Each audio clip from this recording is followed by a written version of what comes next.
ये कहानी एक छोटे से गांव की है जहां एक कदीम घर के एक कमरे में एक पुरस्कार गुड़िया रखी हुई थी। ये गुड़िया सदियों पुरानी दिखाई देती थी, लेकिन अभी तक वो बिल्कुल नई और ताज़ा दिखाई देती थी। इस घर में रहने वाले लोग अक्सर अजीबो-गरीब वाकयात का सामना करते थे, लेकिन कोई भी इन वाकयात का सबब जान नहीं पाया था। घर में एक बूढ़ी खातून सलम बेगम रहती थी। वो अकेली थीं क्योंकि उनके बच्चे और शौहर सब इंतकाल कर चुके थे। ये घर उन्हें विरासत में मिला था और वो अक्सर कहती थी कि ये घर अपने साथ कुछ राज रखता है, लेकिन इनके अलावा कोई भी इन बातों पर ध्यान नहीं देता था। एक दिन सलम बेगम की नवासी सारा इनके पास रहने आई। सारा एक छोटी सी बच्ची थी और वो हमेशा अपनी नानी के साथ वक्त गुजारने में खुशी महसूस करती थी। घर आते ही इसकी नजर इस कदीम गुड़िया पर पड़ी जो एक पुराने शोकेस में रखी हुई थी। नानी, ये गुड़िया कितनी अजीब लग रही है, क्या मैं इसे खेलने के लिए ले सकती हूँ? सारा ने पूछा। सलम बेगम ने फौरन जवाब दिया, नहीं, ये गुड़िया मत छेड़ो, ये बहुत पुरानी और खास है, इसके साथ कुछ अजीब सा जुड़ा हुआ है, तुम्हें दूर ही रहना चाहिए। सारा को नानी की बात समझ नहीं आई, लेकिन वो उनकी बात मान गई। ताहम इसकी तजस्सुस बढ़ती गई और रात होते ही जब सब सो गए तो उसने चुपके से जाकर शोकेस से गुड़िया निकाल ली। जैसे ही सारा ने गुड़िया को हाथ में लिया, से एक अजीब सी सर्द लहर अपने जिस्म में महसूस हुई। वो कांपने लगी, लेकिन फिर उसे लगा कि शायद वो बस खौफजदा हो रही है। इसने गुड़िया को अपने साथ लिया और अपने बिस्तर पर जाकर सो गई। रात को अचानक सारा की आंख खुली। कमरे में अंधेरा था, लेकिन इसे किसी की मौजूदगी का एहसास हुआ। उसने आंखें मिलें और गौर से देखा तो उसे लगा कि गुड़िया उसके बिस्तर के कोने में बैठी उसे घूर रही है।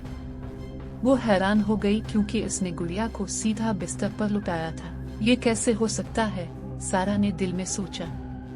फिर वो गुड़िया को दोबारा लिटाकर सो गई, लेकिन थोड़ी देर बाद फिर वही एहसास हुआ।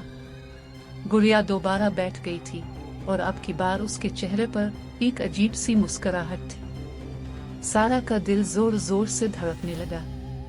वो घबराहट में चीखने लगी और फौरन अपने बिस्तर से उठकर नानी के कमरे की तरफ भागी। नानी, नानी, गुड़िया, गुड़िया अजीब हरकतें कर रही है, सारा ने कपकपाते हुए कहा। सलम बेगम ने हैरत से सारा की बात सुनी और फौरन गुड़िया को वापस शोकेस में रख दिया।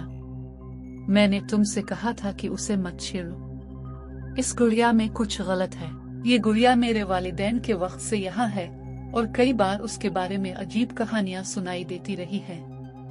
सारा बहुत डरी हुई थी। इस रात के बाद उसने गुड़िया के बारे में मजीद कोई सवाल नहीं किया, लेकिन कुछ दिनों के बाद घर में अजीब वाकयात होने लगे। कभी दरवाजे खुद ब खुद खुलते बंद होते, कभी सारा सामान अपनी जगह से हिट जाता।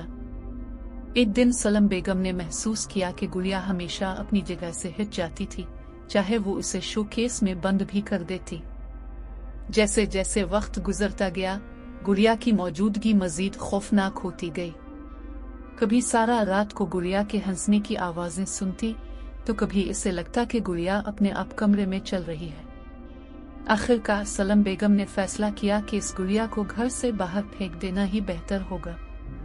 उन्होंने एक दिन गुड़िया को घर के पिछले बाग में गहरे गड्ढे में दफन कर दिया और सोचा कि इस सब से निजात मिल गई। लेकिन ये कहानी का इख्तिताम नहीं था। अगली ही रात सारा की आंख खुली तो उसने देखा कि गुड़िया फिर उसके बिस्तर के कोने में बैठी हुई थी और इस बार उसकी आंखें सुर्ख थीं।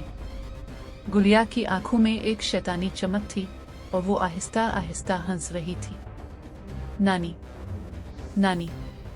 वो गुड़िया वापस आ गई, सारा ने चीख मारी। सलम बेगम हैरान होकर जागी और देखते ही उनका चेहरा जर्द हो गया। वो समझ गई कि इस गुड़िया में वाकई कोई शैतानी ताकत है जो आसानी से पीछा नहीं छोड़ेगी। सलम बेगम ने गांव के सबसे बड़े आलम को बुलाया और उनसे मशवरा किया। आलम ने गुड़िया को देखते ही कहा, ये कोई आम गुड़िया नहीं है, इस पर एक पुराना जादू किया गया है, इसके अंदर एक बदरूह कैद है और ये गुड़िया इसका जरिया है जिससे वो दुनिया में कदम रखती है। आलम ने गुड़िया पर कुछ पड़ा और गुड़िया जोर जोर से हिलने लगी। ऐसा लग रहा था कि गुड़िया के अंदर मौजूद बदरू इस अमल से तकलीफ में है। आलम ने कहा, इस गुड़िया को खत्म करना आसान नहीं होगा, लेकिन इसे महफूज तरीके से कैद किया जा सकता है ताकि ये किसी को नुकसान ना पहुंचा सके। आलम ने गुड़िया को एक लोहे के संदूक में बंद कर दिया और उस पर बहुत सी दुआएं और तावीज लगा दिए। फिर उन्होंने संदूक को एक पुराने कुनबे में फेंक दिया जो गांव से दूर था। इसके बाद से घर में होने वाले अजीब वाकयात बंद हो गए। सारा और सलम बेगम ने सुकून का सांस लिया, लेकिन वो हमेशा के लिए खौफजदा रही कि कहीं वो गुड़िया दोबारा वापस न आ जाए। कई साल गुजर गए और सारा बड़ी हो गई। वो अब एक जवान औरत थी और शहर में रहने लगी थी।